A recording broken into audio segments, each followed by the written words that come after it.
Как поехать на Иссык-Куль за 2000 сомов?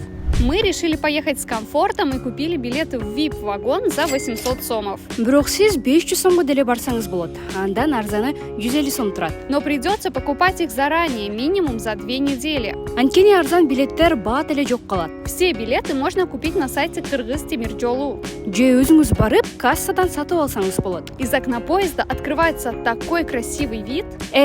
Кыргызстан мынча керемет. Поезд идет прямо до пляжа Балыкчы. Мынакей биз пляжга да келдик. На пляже есть раздевалки, установлены бесплатные зонтики. Ал эми дааратканага баруу акысы 15 сом. Булдан кийин аябай чурчап калды. Анан курсагыбызды тогузуу үчүн тамактанууга келдик. Мы взяли 2 порции босолагмана и мохито. Ызычуу жараткан Зевс жана Посейдондун айкелин да көрүп келдик. А еще здесь появилась такая набережная с магазинами, кафе, футбольными полями и теннисными кортами. Время уже 6 вечера, пора возвращаться домой. Биздин солусуна ушундай өттүк. Кийинкиде кайсы багыт менен эс алалы? Пишите в комментариях.